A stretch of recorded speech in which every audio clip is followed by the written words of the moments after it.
Selamat siang semua, puji Tuhan. Kita boleh dalam kasih sayang Tuhan di mana kita dapat berkumpul kembali di siang hari ini bersama-sama dengan Ada Tertulis dan God's Words Ministry, di mana program ini dilaksanakan dari hari Senin hingga hari Jumat. Dan pada hari ini adalah part yang ke-10. Untuk itu kita berterima kasih kepada Tuhan karena Dia yang selalu memberikan kesempatan kepada kita.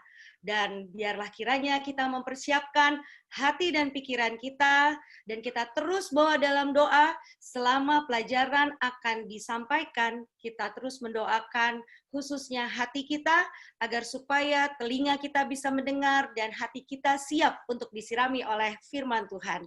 Dan khususnya juga kita mendoakan untuk Pastor Roy pastinya, agar supaya Roh Kudus saja yang boleh Dia sampaikan, dan juga biarlah kita terus berdoa khususnya untuk koneksi jaringan kita masing-masing.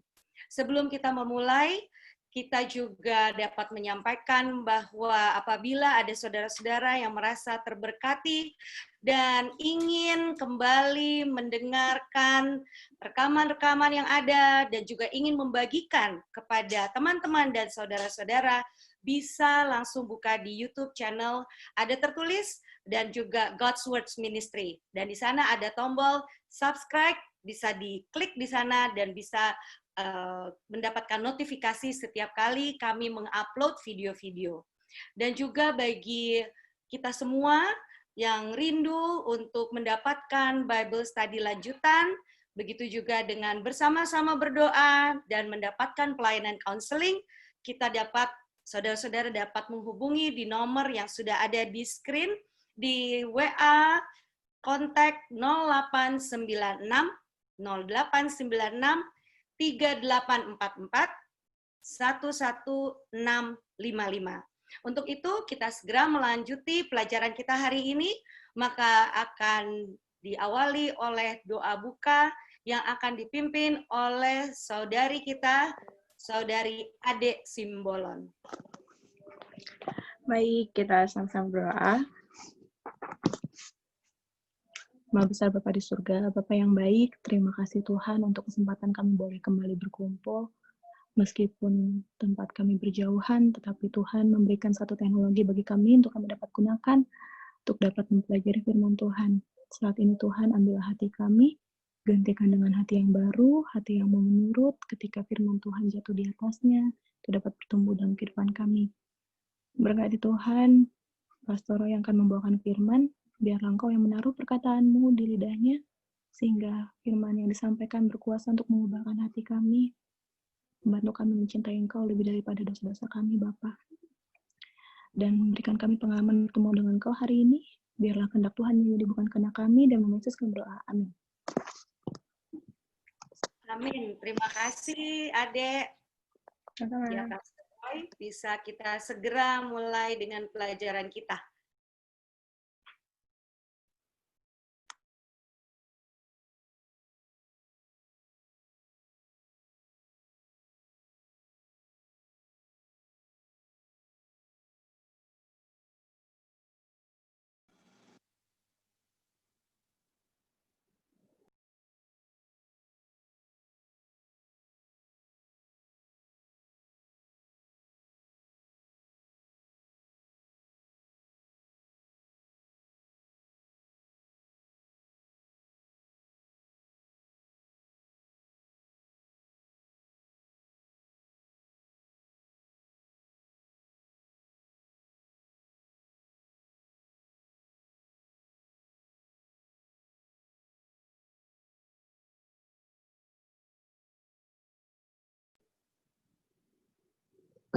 Bisa dengar suara saya, saudara-saudara?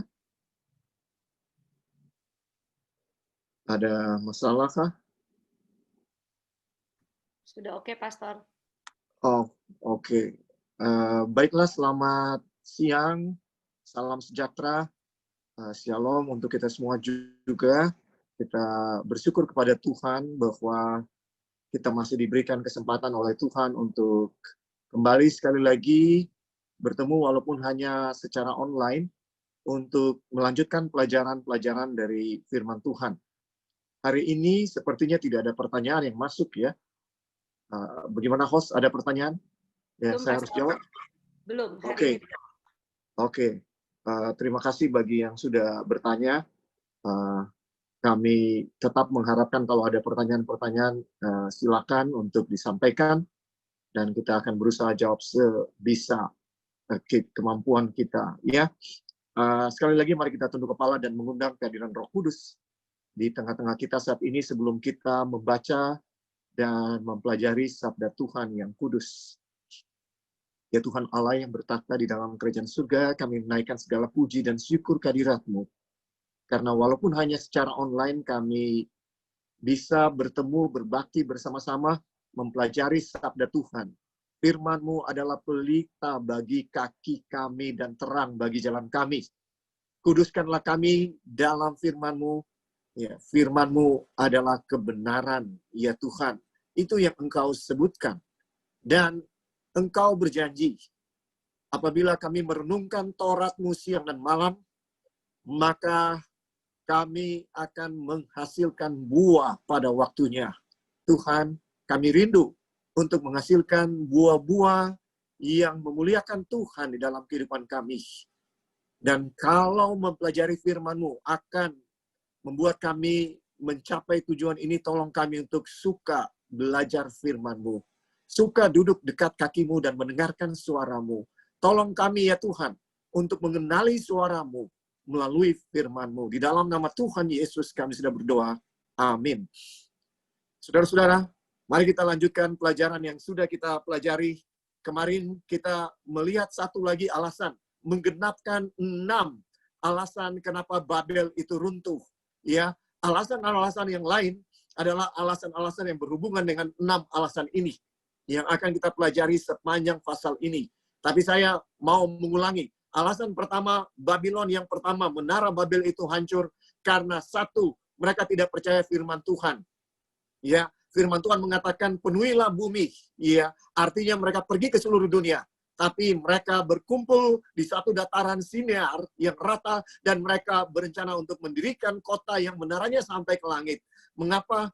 Karena mereka tidak percaya firman Tuhan. Kedua, sesudah mereka tidak percaya firman Tuhan, mereka melanggar perintah Tuhan. Tuhan mau menyerahkan mereka ke seluruh bumi. Tuhan bilang, penuhi seluruh bumi. Tapi apa yang dilakukan oleh mereka? Iya, mereka melawan perintah Tuhan ini, mereka melawan kehendak Tuhan ini dengan berkumpul, membuat kota-kota. Ya, saudaraku, dari awalnya bukan Tuhan yang memulai kota dibentuk, saudara. Iya, itu sebabnya kalau kita pelajari umat-umat Tuhan, iya, selalu tinggal di pegunungan, sementara umat-umat manusia, iya, tinggal di lembah, dan lembah Sodom dan Gomora dihancurkan ya oleh api yang menghanguskan, bisa dikatakan, oleh karena manusia memilih untuk memilih jalan mereka sendiri.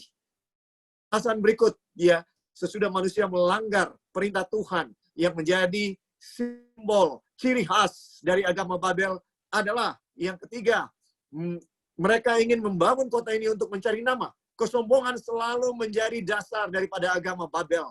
Yang mereka mau lakukan selalu meninggikan diri. Dan itulah ciri, ya, ciri utama dari Raja Babel yang sesungguhnya. Siapa Raja Babel yang sesungguhnya? Raja Babel yang sesungguhnya adalah, saudaraku, adalah setan sendiri. Lucifer sendiri adalah Raja Babel yang sesungguhnya. Dan di dalam Yesaya 14 ayat 12-14 dikatakan dia ingin, aku ingin hendak naik mencapai yang maha tinggi, menyamai yang maha tinggi. Kalau saudara hitung kata akunya, ya di situ itu menyatakan betapa fokus utama dari agama Babel, dari sang Raja Babel yang sesungguhnya adalah mementingkan diri, menyombongkan diri. Alasan yang keempat, Babel jatuh merasa aman. Di dalam Daniel pasal 5 yang pertama, Belshazzar, raja terakhir dari Babel, merasa aman walaupun dia sementara dikepung. Ya, semua ini menggambarkan keadaan kerohanian saya dan saudara.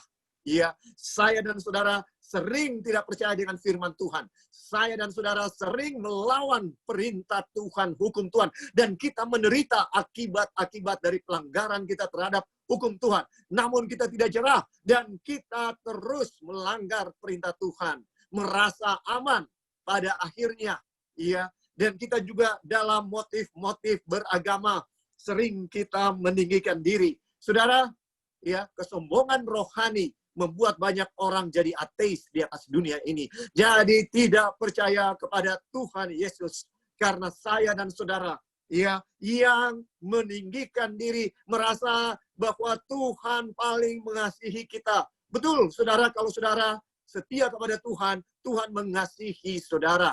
Pastinya, ya. Tapi Tuhan juga mengasihi orang-orang yang tidak setia. Dan dia dengan sekuat tenaga berusaha untuk menyelamatkan mereka. Orang-orang fasik yang tidak percaya kepada Tuhan. Tuhan rindu untuk menyelamatkan mereka, saudara.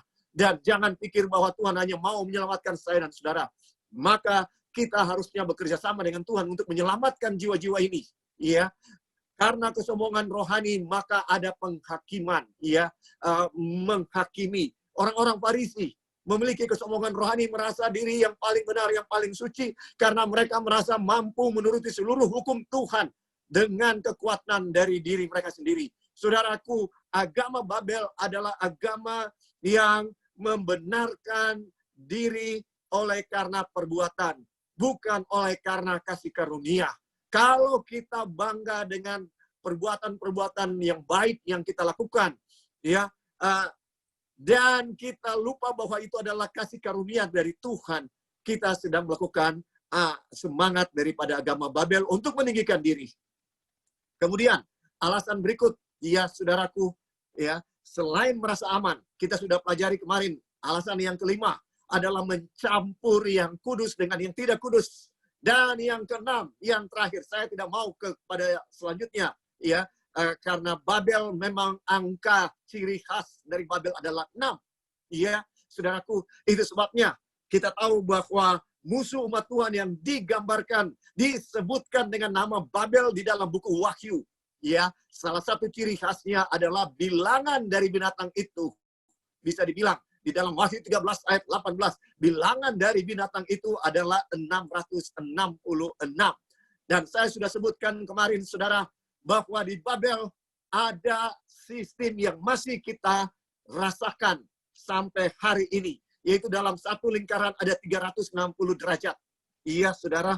Iya, karena ini adalah bilangan yang berdasarkan sistem, bukan desimal. Sistem kita sekarang dalam bilangan itu adalah puluhan, dan itu disebut desimal. Tetapi di dalam sistem bilangan dari Babel ini disebut hexagesimal atau heksamal. Saudara bisa sebutkan seperti itu, yang berdasarkan enaman.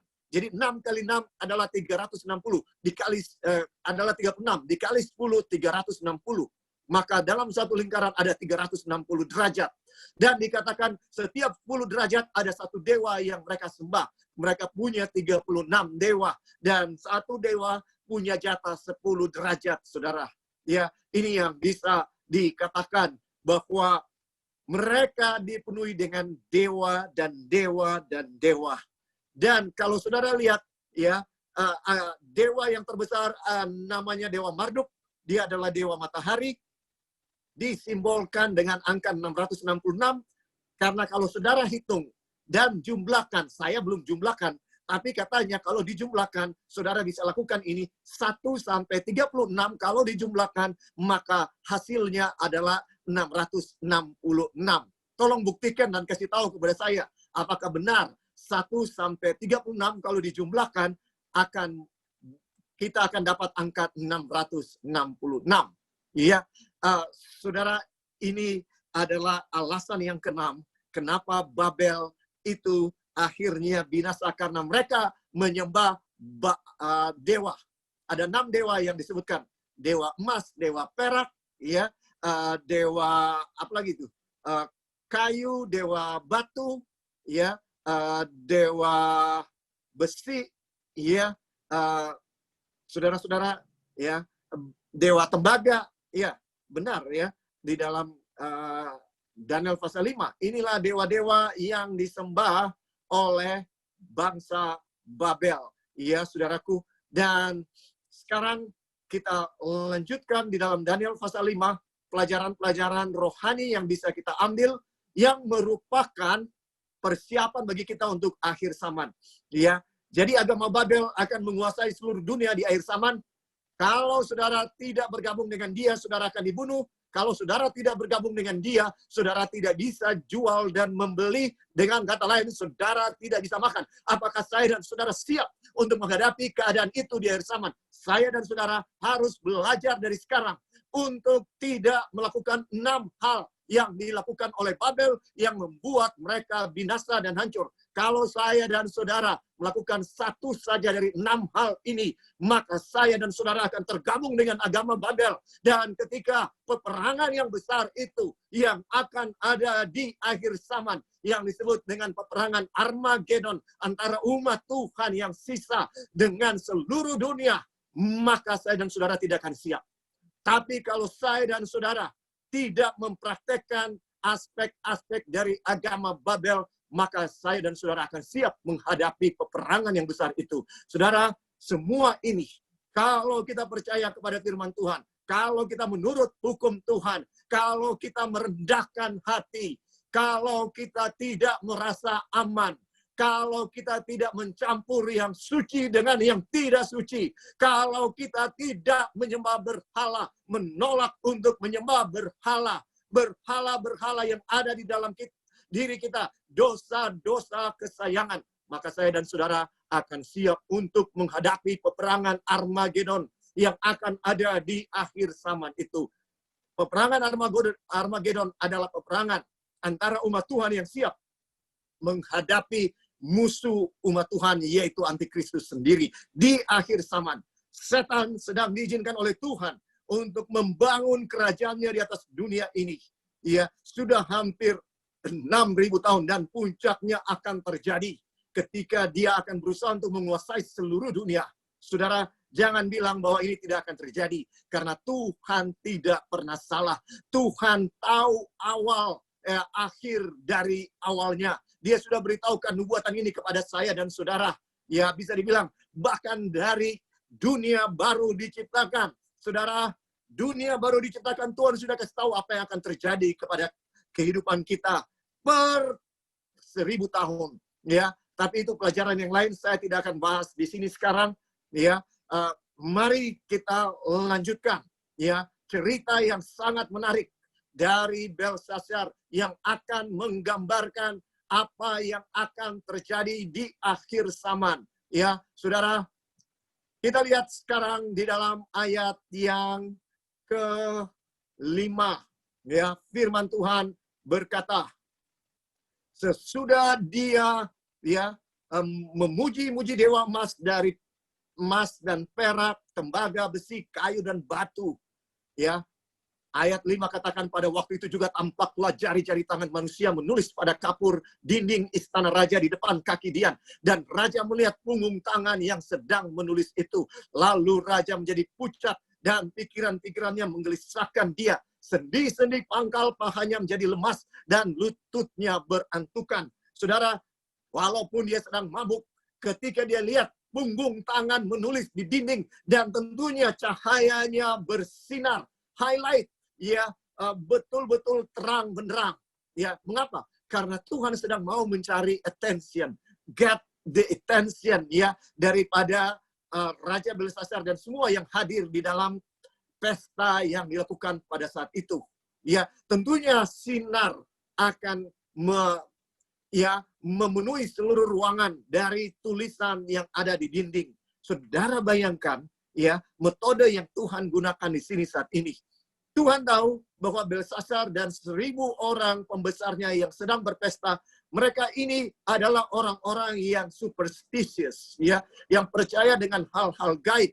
Karena agama Babel adalah agama yang dipenuhi dengan ahli nujum, dengan ilmu sihir dan sebagainya dan sebagainya. Ya, dan Tuhan meets them in their ground. Bisa dibilang Tuhan berbicara kepada dalam apa yang mereka percayai, yaitu tahyul-tahyul superstitious, ya, sehingga tangan menulis di dinding. Saudara, kapan terakhir disebutkan tangan, ya, menulis? Itu terjadi ketika Tuhan menulis 10 hukum. Ya, dia tulis dengan jarinya sendiri, langsung ditulis.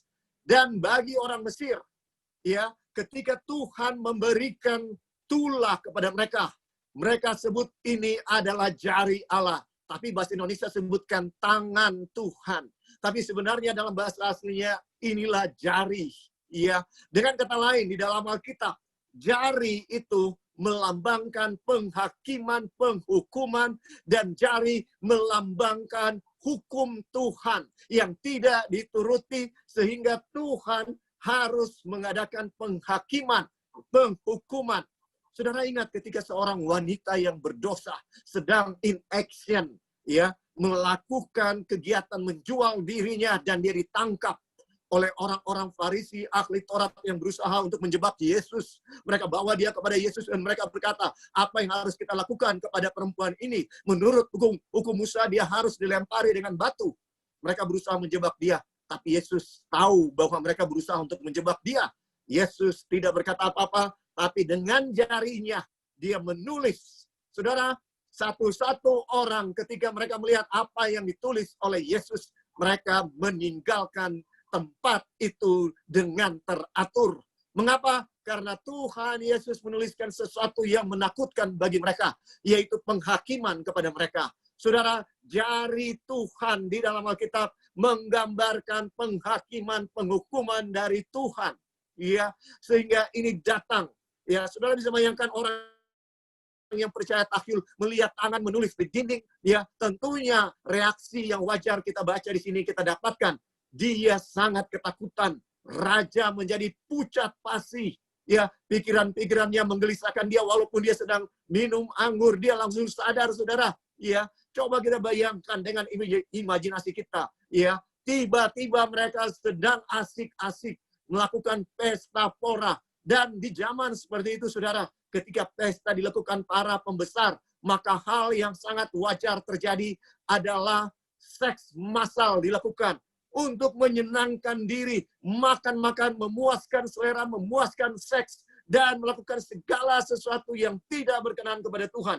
Tapi yang paling offended bagi Tuhan, yang paling menyakiti Tuhan, ketika yang kudus dicampur dengan yang tidak kudus, dan dilakukan untuk menyembah dewa-dewa daripada Baal, daripada Babel ini, saudara. Luar biasa, ide-ide, ilham-ilham yang ditaruh oleh setan di dalam pikiran Belsasar, betul-betul untuk menyakitkan Tuhan. Saudara, kita lanjutkan ceritanya. Kemudian berserulah raja dengan keras. Ini adalah ekspresi dari kepanikan dan ketakutannya. Mengapa saya katakan begitu? Oleh karena walaupun dia tidak mengerti tulisan itu, tapi the way, ya, cara Tuhan menyampaikan pekabarannya dengan memberikan tangan, ya, punggung dari tangan, menulis di dinding, the way, cara itu sudah speaks louder than words itu sendiri. Walaupun dia tidak mengerti kata-kata itu, tapi dia tahu ini adalah sesuatu yang buruk, sesuatu yang sangat tidak berkenan dari para dewa, ya, sedang terjadi kepada dirinya. Dan tentu, ya, hati nuraninya menuduh dia, membuat dia lebih panik, lebih ketakutan bahwa dia telah melakukan sesuatu yang sangat salah kepada dewa-dewa. Ya, kemudian berserulah raja dengan keras supaya para ahli jampi, para kasdim, dan para ahli nujum dibawa menghadap. Sekali lagi kesalahan yang sama dibuat, ya, yang dibuat. Tapi Raja Nebukadnezar, waktu dia panggil orang-orang bijaksana, ya, saudaraku, itu masih suatu hal yang wajar. Mengapa? Karena dia belum ada contoh sebelumnya bahwa orang-orang bijaksana ini memang adalah orang-orang yang tidak mampu untuk melakukan apa yang dia minta. Jadi tidak bisa dibilang itu satu kesalahan yang besar. Tapi Raja Belsasar tahu dengan pasti, setiap orang yang ada di kerajaan Babel tahu dengan pasti apa yang terjadi berapa puluh tahun yang lalu. Ya, ketika Raja Nebukadnezar mimpi dan meminta orang-orang bijaksana untuk kasih tahu apa mimpinya. Ya, tentunya ini cerita yang diketahui oleh semua orang yang hidup pada zaman Raja Nebukadnezar, bahkan yang sesudah hidup, ya, sesudah Raja Nebukadnezar, oleh sebab cerita ini akan terus disampaikan berulang-ulang tentunya, ya. Tapi dia tidak belajar dari sejarah. Raja Nebukadnezar, Raja Belsasar adalah seorang raja yang tidak bijaksana. dia tidak belajar dari sejarah. Saudara, pelajaran sejarah biasanya tidak disukai. Saya pun dulu waktu sekolah saya nggak suka belajar sejarah karena harus menghafal nama-nama, dan ketika ujian begitu banyak nama yang harus dihafal, saya nggak suka, saya tidak pandai menghafal soalnya. Atau bisa lebih tepat disebutkan malas menghafal. Ya, saudaraku, sehingga ya kita nggak suka pelajaran sejarah. Tapi saya mau sampaikan sesuatu. Pelajaran sejarah sangat penting. Ya, bagi saya dan saudara untuk mempelajari kesalahan-kesalahan.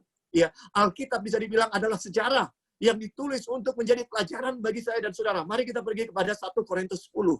Ini yang dikatakan oleh Rasul Paulus. Untuk menjadi pelajaran bagi saya dan saudara. Tapi sering kita nggak mau belajar Alkitab. Kita lebih suka belajar buku yang lain, saudara. Sayang banget. Padahal ini buku yang akan membawa kita kepada keselamatan. Buku yang bermanfaat, yang sangat berguna. Ya, saudara dengarkan. Ya, di dalam 1 Korintus pasal 10 ayat 6, semuanya ini telah terjadi sebagai contoh bagi kita untuk memperingatkan kita supaya jangan kita menginginkan hal-hal yang jahat seperti yang telah mereka perbuat. Saudara dengarkan, ini telah menjadi contoh untuk apa? Untuk memperingatkan kita, untuk memperingatkan saya dan saudara supaya jangan kita menginginkan hal-hal yang jahat seperti yang telah mereka perbuat. Berbicara mengenai orang Israel ketika mereka keluar dari tanah Mesir masuk ke tanah Kanaan, mereka menginginkan banyak hal yang jahat.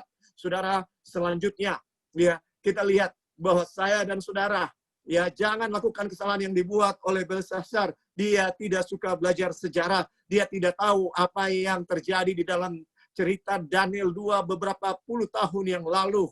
Buktinya apa? Dia tidak gunakan Daniel. Kalau ada seorang yang seperti Daniel punya hikmat yang luar biasa, punya kemampuan supernatural, orang ya yang bisa mengatakan mimpi oleh seseorang, yang bahkan orang yang bermimpi lupa, tentunya memiliki karunia yang luar biasa. Ya, saudara, tapi fakta mengatakan bahwa Belsasar tidak menggunakan Belteshazzar atau Daniel. Sayang banget, ya. Dan coba saudara berpikir, cerita Daniel itu selalu menjadi cerita yang sangat luar biasa. Iya, dari kita kecil kita dengarkan. Dan fakta membuktikan dengan banyaknya nama Daniel yang diberikan kepada anak-anak. Ya, ada satu hal yang kita bisa pelajari, yaitu orang-orang sangat kagum dengan karakter daripada Daniel dan merindukan bahwa anak mereka bisa memuliakan Tuhan seperti Daniel memuliakan Tuhan. Ya, jadi dengan kata lain, saudara, Raja Belsasar ini sangat mungkin diberikan nama oleh bapaknya, ya, yang di sebagian versi sejarah mengatakan bapaknya adalah namanya Evil Marodak atau Nabonidus, nama lainnya. Tidak secara kebetulan memberikan nama Belsasar kepada raja ini. Tentunya dengan harapan bahwa Belsasar bisa menjadi seperti Belteshazzar, menjadi seperti Daniel, saudaraku. Ya, tidak kebetulan, saudara, bahwa nama Belsasar diberikan kepada raja ini sangat besar kemungkinannya. Saya bisa katakan 90, di atas 90% kemungkinannya bahwa diberikan nama kepada Belsasar sebagai wujud kerinduan daripada ayah dari Belsasar untuk supaya Belsasar ini bisa mempunyai hikmat, mempunyai kepintaran, kebijaksanaan seperti Daniel. Ya, itu sebabnya diberikan nama Belsasar, saudara. Ya, saudara dengarkan. Tapi sayang Belsasar ini, dia seorang yang manja. Dia bukan seorang raja yang bijaksana. Dia adalah raja yang hanya menjadi raja oleh karena fasilitas, oleh karena kelahiran, bisa dibilang. Tapi bukan betul-betul seorang yang punya qualification, ya, mempunyai karakter yang bisa membuat dia jadi great leader. Ini fakta yang kita lihat karena di dalam tangannya kerajaan Babel runtuh. Babel yang besar, yang sangat maju, runtuh. Ya, saudaraku. Ya, selanjutnya. Tetapi semua orang bijaksana dari raja yang telah datang menghadap tidak sanggup membaca tulisan itu dan tidak sanggup memberitahukan maknanya kepada raja. Ya, kembali sekali lagi terjadi bahwa orang-orang bijaksana di Babel tidak punya kemampuan untuk membaca tulisan ini. Padahal tulisan ini kemungkinan besar ditulis dalam bahasa mereka yang mereka gunakan, bahasa Aram setiap hari mereka gunakan. Tapi entah kenapa mereka tidak bisa memberitahukan maknanya. Mereka bisa baca tulisan ini, tapi mereka tidak bisa memberitahukan apa maknanya.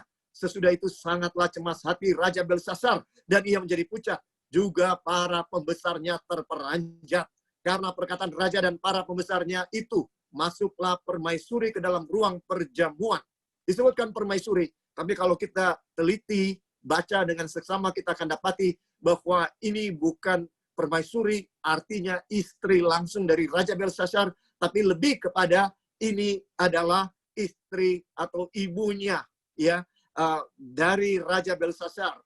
Bisa dikatakan seperti itu. Ya Raja, kekalah hidup Tuanku. Janganlah pikiran-pikiran Tuanku menggelisahkan Tuanku. Dan janganlah menjadi pucat. Sebab dalam kerajaan Tuanku ada seorang yang penuh dengan roh para dewa yang kudus. Dalam saman ayat Tuanku, ada terdapat pada orang itu kecerahan, akal budi, dan hikmat. Yang seperti hikmat para dewa. Ia telah diangkat oleh Raja Nebukadnezar. Ayat Tuanku menjadi kepala orang-orang berilmu. Para ahli, para kasdim, dan para ahli nujum. Karena pada orang itu terdapat roh yang luar biasa dan pengetahuan dan akal budi, sehingga dapat menerangkan mimpi, menyingkapkan hal-hal yang tersembunyi, dan menguraikan kekusutan, yakni pada Daniel yang dinamai Belsasar oleh Raja. Baiklah, sekarang Daniel dipanggil, dan ia akan memberitahukan maknanya. Saudara, dengarkan, ya, akhirnya Daniel dipanggil lagi ketika ada krisis yang terjadi lagi secara berulang. Daniel dipanggil ketika ada krisis yang terjadi. Di dalam Daniel 2, Raja Nebukadnezar lupa mimpinya. Di dalam Daniel 5, ada tangan yang menulis suatu tulisan yang tidak bisa dibaca oleh orang-orang bijaksana di Babel. Saudara, ini adalah suatu pekabaran yang disampaikan oleh Tuhan. Di akhir zaman, Tuhan akan memberikan last call kasih-Nya, yang disebutkan seruan tengah malam yang terakhir untuk memperingatkan dunia akan akhir zaman ini. Sayangnya, dunia tidak dapat membacanya. Dunia tidak mengerti. Inilah pekabaran yang disampaikan oleh para malaikat yang digambarkan sebagai malaikat yang terbang di tengah-tengah langit, yang padanya ada Injil yang kekal untuk diberitakan kepada semua bangsa, suku, bahasa, dan kaum. Dan pemberitaannya itu dikatakan dia berseru dengan suara nyaring. Takutlah akan Allah dan muliakanlah Dia, karena telah tiba saat penghakimannya. Saudara, Belsasar tidak takut kepada Tuhan. Belsasar tidak memuliakan Tuhan. Belsasar dihukum oleh Tuhan karena penghakiman sudah tiba kepada Belsasar. Ya, saudaraku, ini adalah pekabaran yang Tuhan sedang berikan kepada umat manusia sebelum Tuhan akan datang. Penghakiman sedang datang, saudara. Penghakiman sedang dilakukan. Ya, kita sudah pelajari di seri-seri sebelumnya betapa pentingnya penghakiman dilakukan oleh Tuhan. Dan ketika penghakiman itu datang, siapakah yang dapat bertahan? Kalau saya dan saudara berada dalam satu kehidupan yang mementingkan diri, suatu kehidupan yang seperti Belsasar, menikmati dunia ini, hidup dalam kedagingan, tidak mau menurut perintah Tuhan, terus menyembah berhala, dan merasa aman, meninggikan diri. Saudara, maka ketika akhir zaman itu tiba, Tuhan akan menghakimi setiap perbuatan yang tidak sesuai dengan perintah-perintahnya. Setiap perbuatan itu akan dihakimi oleh Tuhan. Setiap dosa yang saya dan saudara lakukan akan dihakimi oleh Tuhan. Apakah Tuhan mengasihi Belsasar? Ya, Tuhan sangat mengasihi Belsasar. Itu sebabnya dengan segala usaha dia lakukan, berusaha untuk menjangkau hati Belsasar. Dan dia berikan pengalaman seruan tengah malam kepada Belsasar. Dia berikan pengalaman salib kepada Belsasar. Dalam kasih karunia-Nya, Tuhan berusaha menjangkau Belsasar. Sayangnya, Belsasar tidak merespon dengan baik. Saudara, akhirnya nabi itu dipanggil. Ya, lalu dibawalah Daniel menghadap raja di dalam Daniel 5 ayat 13. Bertanyalah raja kepada Daniel, engkaukah Daniel itu salah seorang buangan yang telah diangkut oleh raja ayahku dari tanah Yehuda? Ya, kesombongannya masih ada di sini, saudara. Walaupun dia sudah melihat tangan di atas dinding, ya, dia masih sebut bahwa Daniel ini adalah seorang apa? Buangan yang diangkut oleh raja ayahku. Saudara, kenapa dia sebut ayahku? Ya, karena ini memang kebiasaan di dalam Alkitab. Tapi Nebukadnezar bukanlah ayah daripada Belshazzar, tapi lebih tepat adalah kakeknya, opanya, saudara. Ya, tapi dia sebutkan ayah. Mengapa? Ya, karena Nebukadnezar adalah seorang yang besar, yang dianggap sangat dihormati di Babel oleh karena kebesaran yang dia lakukan untuk membawa ya Babel ke dalam puncak kejayaan daripada kerajaan Babel pada zaman ya Nebukadnezar ini hidup. Dan Belshazzar mau melakukan yang sering saya dan saudara lakukan, orang-orang yang lemah lakukan, yaitu kita suka terhubung dengan orang yang sukses. Kita suka bahwa kita mengenal orang-orang yang dianggap orang-orang yang sukses di atas dunia ini. Saudara, itu bukan hal yang penting. Yang paling penting, apakah kita terhubung dengan orang yang paling penting di atas dunia, yaitu Yesus. Itu yang lebih penting. Jangan bangga karena kita mengenal pejabat, mengenal pesohor, mengenal orang terkaya. Jangan bangga, tidak ada gunanya itu buat saya dan saudara. Tapi yang terpenting, apakah kita mengenal Tuhan Yesus? Dan yang lebih penting daripada kita mengenal Tuhan Yesus, apakah Tuhan Yesus mengenal saya dan saudara? Itu yang paling penting dalam hidup ini. Dan di pelajaran sebelumnya kita juga sudah pelajari, saudara, bahwa mengenal Tuhan dan dikenal oleh Tuhan itu yang lebih penting dalam kehidupan kita. Saudara dengarkan, tidak ada yang dapat dibanggakan dengan mengatakan kita kenal si A, si B yang terkenal, yang punya kedudukan. Tidak ada manfaatnya. Berulang kali dia sebutkan, ayahku Nebukadnezar, ayahku Nebukadnezar. Iya, tapi semua itu saudara tidak ada gunanya. Di dalam ayat 14, telah ku dengar tentang engkau, bahwa engkau penuh dengan roh para dewa, dan bahwa padamu terdapat kecerahan, akal budi, dan hikmat yang luar biasa. Kepadaku telah dibawa orang-orang bijaksana, para ahli jampi, supaya mereka membaca tulisan ini dan memberitahukan maknanya kepadaku. Tapi mereka tidak sanggup mengatakan makna perkataan itu. Tetapi telah ku dengar tentang engkau, bahwa engkau dapat memberikan makna dan dapat menguraikan kekusutan. Oleh sebab itu, jika engkau dapat membaca tulisan itu dan dapat memberitahukan maknanya kepadaku, maka kepadamu akan dikenakan pakaian dari kain ungu, dan pada lehermu akan dikalungkan rantai emas, dan dalam kerajaan ini engkau akan mempunyai kekuasaan sebagai orang ketiga. Ini bukti bahwa Nebukadnezar, Belshazzar ini, ya, dia sedang melakukan apa yang disebut dengan co-regent, memerintah bersama dengan ayahnya Nabonidus atau Evil Marodak, ya, karena dia tawarkan kepada Daniel untuk menjadi orang nomor 3 dalam kerajaannya. Kenapa? Karena orang nomor 1 itu adalah ayahnya, dan dia orang nomor 2. Dan Daniel, kalau Daniel bisa membaca tulisan itu, ditawarkan untuk menempati posisi nomor 3. Tapi saudara dengarkan, karakter Daniel yang sangat luar biasa. Apakah dia tergoda dengan semua hadiah-hadiah itu? Kemudian Daniel menjawab raja, tahanlah hadiah tuanku. Berikanlah pemberian tuanku kepada orang lain. Namun demikian aku akan membaca tulisan itu bagi raja dan memberitahukan maknanya kepada tuanku. Daniel dalam hal ini bukanlah seorang yang sombong dengan mengatakan bahwa tahanlah hadiah tuanku. Kenapa? Ya, bukan. Karena dia tahu, ya, dalam beberapa saat kerajaan Babel akan hancur. Jadi apa gunanya mendapat posisi nomor 3, saudara? Tidak ada. Tapi selain itu, saudara, Daniel bukan seorang yang haus kekuasaan, yang haus akan kedudukan, yang suka menjilat untuk mendapatkan keuntungan baik secara kedudukan maupun materi. Tidak, ya, umat Tuhan tidak seharusnya menjadi seorang penjilat hanya karena untuk mendapatkan materi yang lebih, hanya karena untuk mendapatkan kedudukan yang lebih tinggi, kemuliaan yang lebih tinggi secara dunia. Tidak ada, saudara, dalam kamus umat Tuhan. Tidak ada dalam kamus Tuhan Yesus untuk menjual dirinya dengan murah. Saudara, tidak. Umat Tuhan adalah orang yang punya integritas, orang yang punya keteguhan dalam prinsip. Dia tidak tertarik dengan hadiah daripada Belshazzar, hadiah duniawi. Sama sekali tidak tertarik, tapi dia tetap mau melakukan apa yang diminta. Saudara dan saya sebagai orang Kristen, seharusnya kita menjadi orang-orang yang tulus, yang siap membantu, tanpa ada embel apa-apa. Dan Daniel membuktikan itu. Bukan karena dia mau mendapatkan upah, maka dia mau membantu.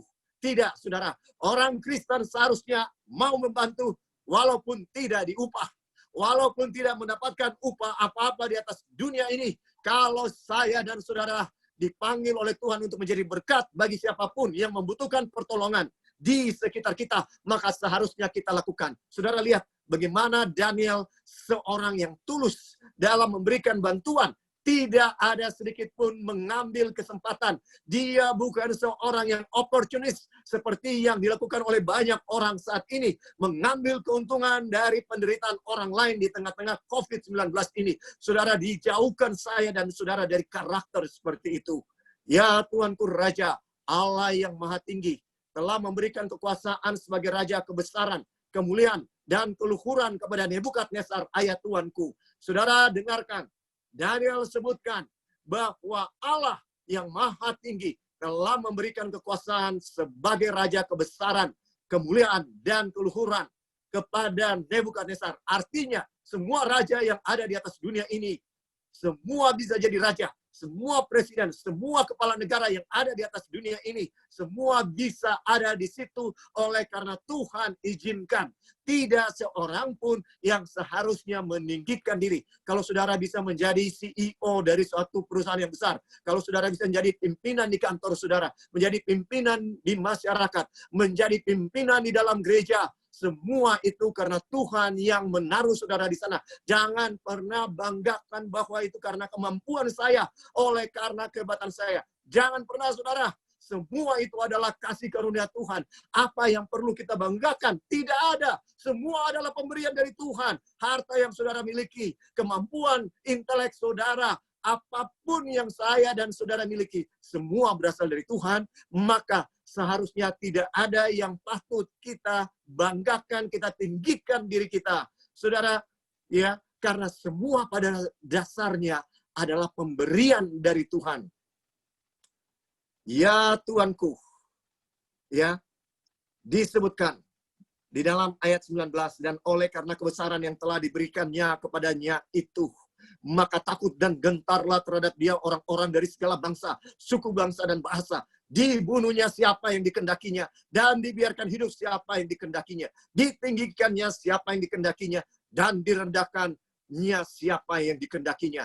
Tetapi ketika ia menjadi tinggi hati dan keras kepala, sehingga berlaku terlalu angkuh, maka ia dijatuhkan dari takhta kerajaannya dan kemuliaannya diambil daripadanya. Saudara dengarkan, ketika saya dan saudara meninggikan hati, keras kepala, dan menjadi terlalu angkuh, maka kita akan jatuh. Itu tinggal tunggu waktu. Jangan pernah, ya saudaraku, kita ini menjadi keras kepala karena kita merasa hebat, karena kita melakukan hal-hal yang besar dalam kehidupan kita, dan kita diberkati dengan keberhasilan dan kesuksesan. Ingat, semua itu adalah karunia dari Tuhan.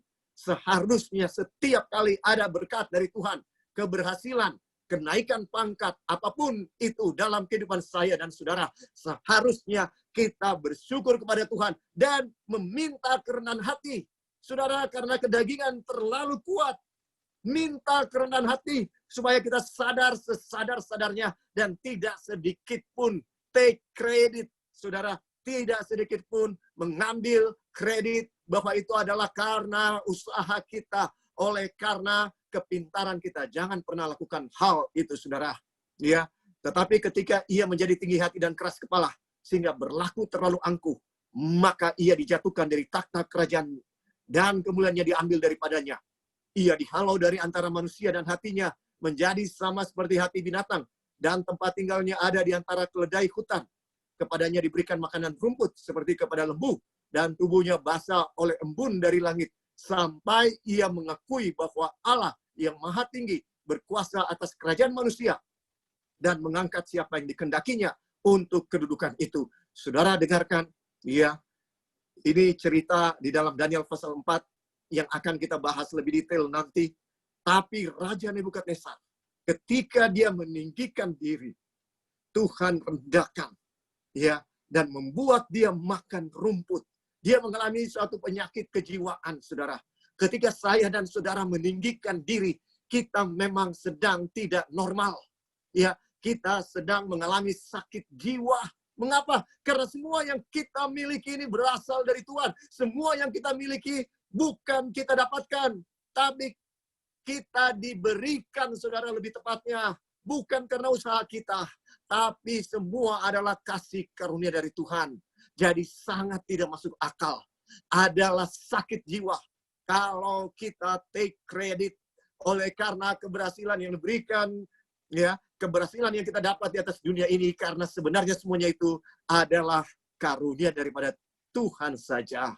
Di dalam ayat 22, tetapi tuanku Belshazzar anaknya tidak merendahkan diri, walaupun tuanku mengetahui semuanya ini. Sekali lagi, Daniel dalam usia yang sudah lanjut tentunya saat ini, saudara, ya, tentunya dia sudah sangat lanjut, karena 70 tahun dia sudah berada di Babel. Kalau dia pergi belasan tahun, katakanlah 17, 18 tahun, maka usia Daniel pada saat ini sudah 88 tahun, hampir 90 tahun. Dan sudah 70 tahun lewat di Babel, dan sekarang Daniel sedang menantikan kegenapan daripada 70 tahun nubuatan. Ya, sesudah 70 tahun, maka bangsa Israel, orang Yahudi, umat-umat Tuhan akan dilepaskan kembali kepada Yerusalem, pulang kembali kepada Yerusalem dan harus membangun kembali Yerusalem. Ya, dengarkan. Daniel memberikan teguran yang keras. Tidak sedikit pun dia takut kepada Raja Belshazzar saat itu, menyatakan umat Tuhan tidak perlu takut dengan siapapun. Siapapun kita tidak perlu takut. Ya, kita hanya perlu takut dengan Tuhan, saudaraku. Dan kalau Tuhan bersama dengan kita, tidak ada yang perlu kita takutkan. Iya, saudara, keberanian disertai dengan kerendahan hati itu bukan memegahkan diri. Iya, tetapi Tuanku, sekali lagi, ya, saya mau sampaikan, membacakan, tetapi Tuanku Belshazzar anaknya tidak merendahkan diri, walaupun Tuanku mengetahui semuanya ini. Saudara, kita tidak lebih, ya, kita tidak lebih baik dari Belshazzar. Mengapa? Karena kita tahu semua cerita di dalam Alkitab ketika orang-orang meninggikan diri yang ada di dalam Alkitab. Dan Tuhan izinkan mereka harus direndahkan demi kebaikan mereka. Karena Tuhan mau menjangkau mereka. Namun kita seringkali berlaku lebih buruk dari Belshazzar. Karena kita, ya, sudah ada contoh. Begitu banyak contoh. Namun kita seringkali masih melakukan hal yang sama yang dilakukan oleh Belshazzar. Saudara, dengarkan, Daniel memberikan templakan yang keras. Tuanku meninggikan diri terhadap yang berkuasa di surga. Perkakas dari baitnya dibawa orang kepada Tuanku. Lalu Tuanku serta para pembesar Tuanku, para istri dan para gundik Tuanku telah minum anggur dari perkakas itu. Tuanku telah memuji-muji dewa-dewa dari perak dan emas, dari tembaga, besi, kayu, dan batu, yang tidak dapat melihat atau mendengar atau mengetahui. Dan tidak, Tuanku, muliakan Allah yang menggenggam nafas Tuanku dan menentukan segala jalan Tuanku. Saudara dengarkan, ya, Daniel katakan dengan tegas bahwa Belshazzar tidak memuliakan Allah. Dengar, ya, nasihat yang diberikan oleh malaikat yang terbang di tengah-tengah langit. Takutlah akan Allah dan muliakanlah Dia, karena telah tiba saat penghakimannya. Saudara, dengarkan, ya, apa yang Daniel berikan di sini sama seperti pekabaran malaikat yang pertama yang diberikan di dalam Wahyu 14 ayat 6 dan 7. Engkau tidak takut Allah, engkau tidak memuliakan Tuhan, dan engkau ini, ya, akan mendapatkan penghakiman daripada Tuhan. Karena engkau memuji-muji dewa perak, emas, tembaga, besi, kayu, dan batu yang tidak dapat melihat atau mendengar atau mengetahui. Ya, saudara dengarkan. Ini adalah pekabaran malaikat pertama yang diberikan oleh Daniel. Yang menggambarkan apa yang diberikan juga oleh, ya, umat Tuhan di akhir zaman.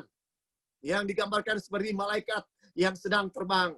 Ya, saudaraku, di dalam ayat 24 selanjutnya, sebab itu ia menyuruh punggung tangan itu dan dituliskanlah tulisan ini. Maka inilah tulisan yang tertulis itu. Mene, mene, tekel, ufarsin. Kalau saudara perhatikan, ya, inilah makna perkataan itu. Ya, akan ada suatu penghakiman dari Tuhan kepada umat-umat manusia di akhir zaman. Dan perkataan atau dari penghakiman itu adalah mene mene tekel ufarsin. Saudara dengarkan, ya, apa artinya mene mene tekel ufarsin? Masa pemerintahan Tuanku dihitung oleh Allah dan telah diakhiri. Tuanku ditimbang dengan neraca dan didapati terlalu ringan. Kerajaan Tuanku dipecah dan diberikan kepada orang Media dan Persia. Itulah arti dari mene mene tekel ufarsin. Saudara, pekabaran yang tertulis dengan tangan yang menarik perhatian tentunya, yang membuat dia sadar dari mabuknya yang sangat berat, yang membuat wajahnya pucat pasi ketakutan. Saudara, menyatakan kepada kita, ya, pekabaran malaikat yang kedua. Apa pekabaran malaikat yang kedua? Sudah rubuh Babel. Saudara, dengarkan, kota besar itu yang telah memabukkan segala bangsa dengan anggur hawa nafsu cabulnya yang dilakukan oleh Belshazzar, membuat semua pembesar saat itu mabuk. Iya, yang dilakukan oleh Babel di akhir zaman adalah membuat semua bangsa mabuk dengan ajaran-ajaran palsunya yang membuat seluruh rakyat di atas dunia tidak sadar bahwa mereka sedang dituntun kepada kebinasaan. Tapi Tuhan memberikan pekabaran malaikat yang kedua, mene mene tekel ufarsin. Saudara, bangun, dengarkan, jangan mengambil bagian dari agama Babel yang punya 6 dosa yang besar kepada Tuhan sehingga mereka pantas dihukum oleh Tuhan. Ya, saudara, inilah yang diberitahukan oleh Tuhan. Mene mene tekel ufarsin, bahwa kerajaan Tuhanku telah ditimbang dan kedapatan ringan. Itu sebabnya kerajaan Tuhanku diberikan kepada orang Media dan Persia. Saudara dengarkan, ya, ini betul-betul suatu pekabaran yang diberikan bahwa Babel rubuh dan Babel akan dihancurkan oleh Persia. Ya, saudara, saya dan saudara ingat bahwa inilah pekabaran yang diberikan oleh Tuhan kepada umat manusia di akhir zaman. Apa pekabarannya? Mari kita lihat, ya. Sebelum saya tutup, kita baca semua ini supaya habis ini pasal 5 secara tuntas. Lalu atas titah Belshazzar, ya, dikenakanlah kepada Daniel pakaian dari kain ungu. Ingat, Babel punya warna ungu. Dan pada lehernya dikalungkan rantai emas. Dan dimaklumkanlah tentang dia bahwa di dalam kerajaan ia akan mempunyai kekuasaan sebagai orang ketiga. Pada malam itu juga terbunuhlah Belshazzar, raja orang Kasdim itu. Saudara, dengarkan. Sangat menyedihkan, Tuhan sedang berusaha menjangkau Belshazzar dengan memberikan satu usaha yang terakhir untuk menjangkau dia supaya dia merendahkan diri di hadapan Tuhan dan percaya kepada Tuhan. Tuhan memberikan mujizat yang luar biasa, sesuatu yang membuat orang yang percaya takyul akan percaya. Tapi Belshazzar tetap memilih untuk tidak percaya kepada Tuhan. Kalau saja dia memilih percaya kepada Tuhan, ya, tetap Babel akan dikalahkan oleh Media dan Persia sesuai dengan nubuatan. Tapi pastinya dia bisa diselamatkan. Sayangnya Belshazzar menolak. Saudara, mari kita lihat kepada Yeremia. Ada sesuatu yang menarik disebutkan di dalam Yeremia pasal 51, ya, yang saya ingin bagikan untuk menutup, ya. Disebutkan di dalam ayat 11 Yeremia pasal 51. Ini pada tahun keempat pemerintahan Sedekia, ya, sekitar tahun 580, ya, 80 maupun 90-an, ya, sekitar 60 tahun sebelum Babel hancur. Pada zaman pemerintahan dari Belshazzar, Dengan kata lain, ketika Babel mencapai puncak kejayaannya, nubuatan ini diberikan bahwa dia akan jatuh, dia akan runtuh. 200 tahun sebelumnya sudah dikasih tahu siapa raja yang akan membebaskan umat-umat Tuhan dari kerajaan Babel. Kemudian Yeremia mengulang nubuatan bahwa Babel akan jatuh. Di dalam Yeremia 51 ayat 11 dikatakan, lancipkanlah anak-anak panah, siapkanlah perisai-perisai. Tuhan telah membangkitkan semangat raja-raja Media, sebab rencananya terhadap Babel ialah untuk memusnahkannya. Itulah pembalasan Tuhan, pembalasan karena baik sucinya. Ya, saudara dengarkan, ini nubuatan yang diberikan pada zaman Yeremia sekitar tahun 580-90-an. Sebab itu sesungguhnya waktunya akan datang. Demikianlah firman Tuhan bahwa aku akan menghukum patung-patungnya dan di seluruh negerinya akan mengerang orang-orang yang luka tertikam. Sekalipun Babel naik ke langit dan sekalipun dibuatnya kubu tak terhampiri di tempat tingginya, atas perintahku akan datang para perusak kepadanya. Saudara, Tuhan bilang, walaupun Babel punya tembok yang sangat tinggi sampai ke langit, dia 100 meter, disebutkan para arkeolog. Dengar ratap dari Babel dan kehancuran besar dari negeri orang Kasdim. Sebab Tuhan merusakkan Babel, merusakkan Babel dan menghentikan suaranya yang besar. Biarpun gelombang-gelombangnya menderu seperti air besar dan suaranya bertambah ribut. Namun atas Babel akan datang perusak. Para pahlawannya akan tertangkap dan busur-busurnya akan hancur. Sebab Tuhan adalah pembalas. Tentulah ia akan mengadakan pembalasan. Aku akan membuat mabuk para pemukanya, orang-orang bijaksananya, para bupatinya, para pembesarnya, dan para pahlawannya. Sehingga mereka jatuh tertidur untuk selama-lamanya. Tidak akan bangun-bangun lagi. Demikianlah firman Sang Raja Tuhan semesta alam namanya. Beginilah firman Tuhan semesta alam. Tembok-tembok tebal Babel akan disamaratakan dan pintu-pintu gerbangnya yang tinggi akan dibakar dengan api. Sehingga bangsa-bangsa bersusah-susah untuk yang sia-sia dan suku-suku bangsa berlelah untuk api saja. Pesan yang diberikan Nabi Yeremia kepada Seraya bin Neriyah bin Maseyah. Sekarang ayat 59 Yeremia 51. Ketika Seraya pergi bersama-sama Sedekia Raja Yehuda ke Babel pada tahun yang keempat dari pemerintahannya. Seraya waktu itu adalah kepala perlengkapan. Yeremia telah menuliskan dalam sebuah kitab segenap malapetaka yang akan menimpa Babel, yakni segala perkataan yang tertulis di sini mengenai Babel. Kata Yeremia kepada Seraya, jika engkau tiba di Babel, maka ikhtiarkanlah supaya engkau dapat membacakan segala perkataan ini. Dan katakanlah, Tuhan, engkau telah berfirman tentang kota ini bahwa engkau akan melenyapkannya, sehingga tidak ada lagi yang diam di dalamnya, baik manusia maupun hewan. Dan sehingga kota ini akan menjadi tempat tandus untuk selama-lamanya. Apabila engkau selesai membacakan kitab ini, maka ikatkanlah sebuah batu kepadanya, lalu lemparkanlah ia ke tengah-tengah sungai Efrat, sambil berkata, beginilah Babel akan tenggelam, dan tidak akan timbul-timbul lagi, oleh karena malapetaka yang kudatangkan atasnya. Sampai disinilah perkataan-perkataan Yeremia.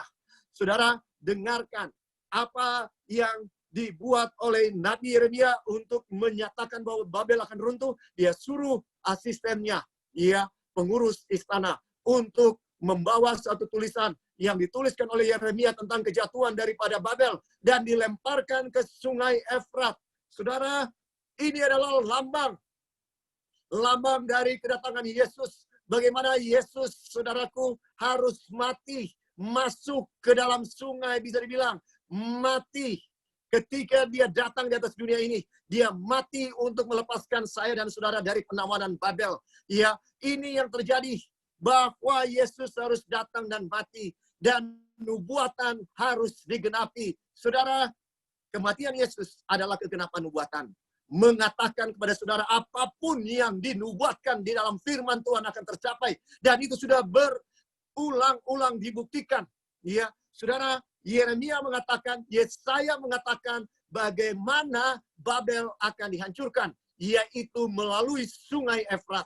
Dan kita dapatkan di dalam Cyrus Cylinder, silinder dari Kores, bahwa bagaimana dia menaklukkan Babel tepat seperti yang disebutkan di dalam Alkitab melalui sungai Efrat. Ya, demikian juga Tuhan Yesus berhasil mengalahkan dosa dengan turun mati.